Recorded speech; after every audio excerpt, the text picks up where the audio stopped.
Bisaya here. So today, punta ako sa swimming pool. So here in Cagayan River City, may swimming pool dito. Doon sa Cabula,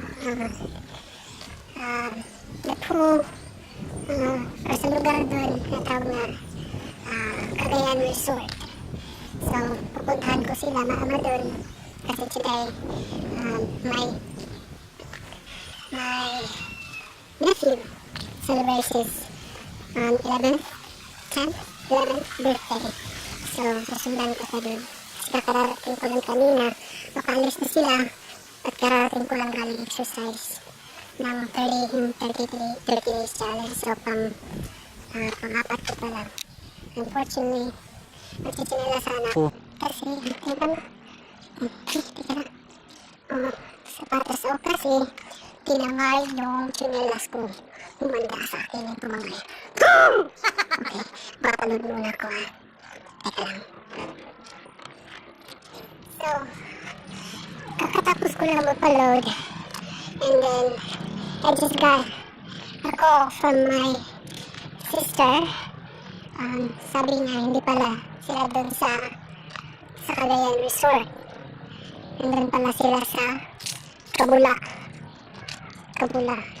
So, muntik ka na, guys. Muntik na. Buti na tumawag. Kasi doon ako pupunta sa Kagayan Resort. So, buti na lang tumawag sila. Kasi hindi mamanda. But anyway, so, pupunta ako doon. Wala tang sasakyan doon. Kasi sasakyan magta-taxi ako. Oh my gosh. Ang hirap nito. So probably magmotor na lang siguro ako. I'm not sure. Motor ako? Pwede. Magmotor na lang siguro ako. Parang nakakaano. Ko baka may ano dun. Baka may RTA. Baka mahuli ako. Baka mahuli ako dun. Ang taon pa yung sasakay. Ang motor ko. Wala pa naman akong lisensya. Ay, naku, buhay. Sakit ang leg ko. May stick neck ako, day. Sakit yung stick neck ko, day. Hey guys, I just arrived at Cabula Resort, and I just want you to see the place. It's not that much, and later on I will show you what's inside. So pupuntahan ko yung mga aswang, tikbalang, manananggal, tiyanak dun sa loob. So tara, let's get inside. Para kung tanga dito, vlog ako.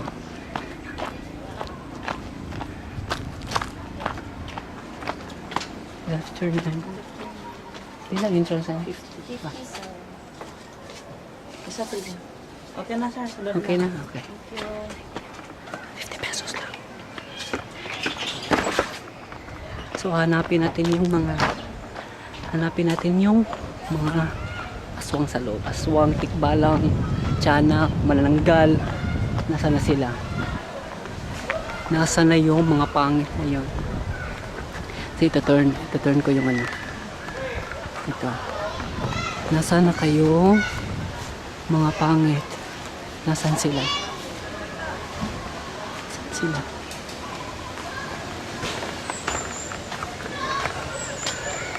Huwag sila makita.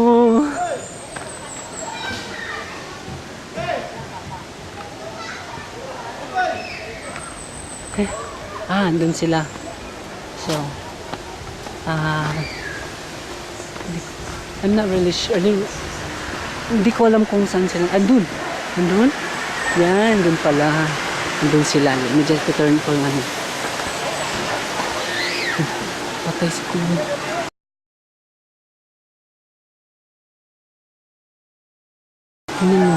Lasing. So, andun sila sa dulo. So, we'll get there in a couple of minutes. Hold on. Yeah, andun sila sa may kubo. Tignan nyo. Yun. Andun sila.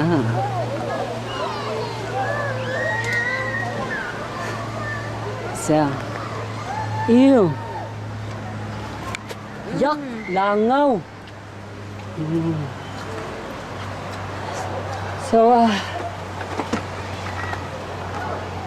hi guys. I just arrived at our area dito sa maliit na kubo.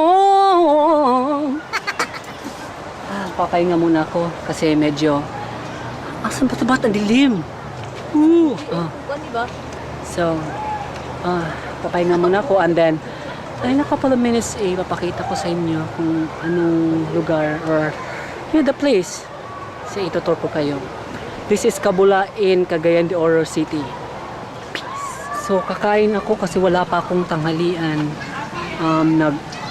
Galing ako ng yung pangatlo at pang-apat ko na pang-apat ko na challenge, pang-apat na araw ko sa challenge. Pagdating ko sa bahay, paalis na rin sila. So, hindi ako nakapag-agahan. So, ngayon so, magiging brunch. So, let's see kung ano yung ulam nila. So, una, kanin! Tapos ito, nilagang buta. Nilagang buta. Buta means So, ito, may humba. bata buta. Ba. Grilled fish. Doon di ay. Sino ba rin grilled di ay? Sakto di ay.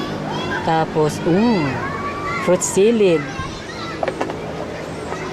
Ano ito? Lechon menek. Kapechitino.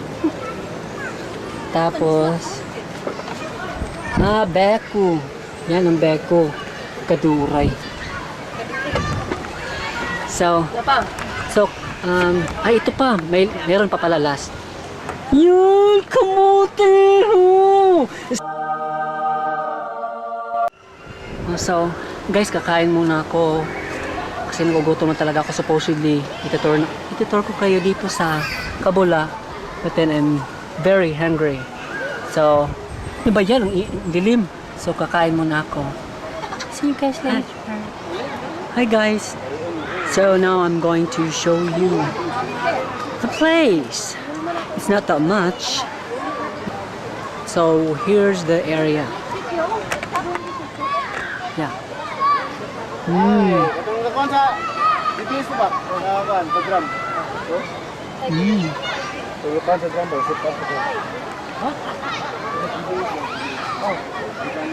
So here's the area. There's the so nasay ka na anong tawag dito? Yung parang aakyat ka. Where's my hand? Where? Aakyat ka dun. Wait. Lalakad ka. And then when you get there, you jump and there's a rope here. Para magsa-slide ka. And then there's a slide here too. There. Pero hindi siya gumagana. I don't know why hindi siya gumagana ngayon. And there's a slide here as well. Pang kids. And I'm not sure of how deep the water is. And I guess it's not that deep because as you can see, there's no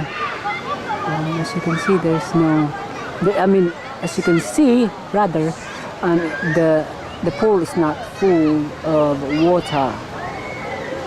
Yeah, that's it.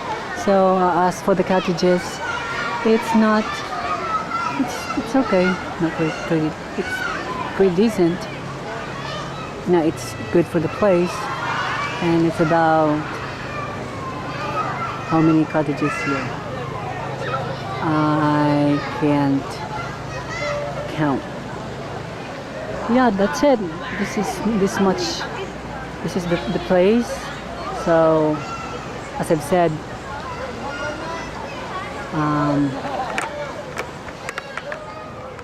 the place is not. Ooh, zoom in. Shucks, wait. The place is not. It's very fancy, but if you're on budget, I think this place is okay. And it's about to rain. Oh, and actually, if you can hear the sound, it's the river behind this area. There behind behind this area there's a river. So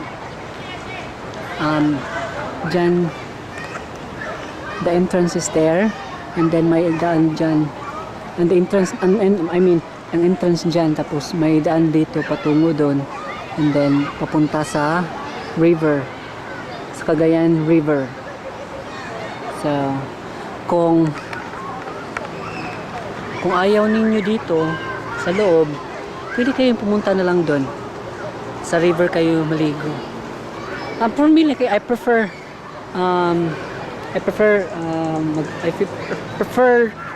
swimming in the river compared to swimming pool. Kaya alam niyo na, pag sa swimming pool, parang okay lang sana yung flowing na swimming pool kasi hindi nagsa-stuck yung water doon. But then ganyang klase na swimming pool, yung pabalik-balik yung tubig. Ewan ko if how many times nilang nililinis dyan. So mas mabuti pa sa tawag sa ilog kasi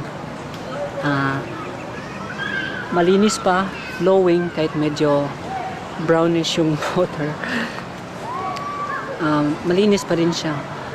So I think I've shown you guys all the area.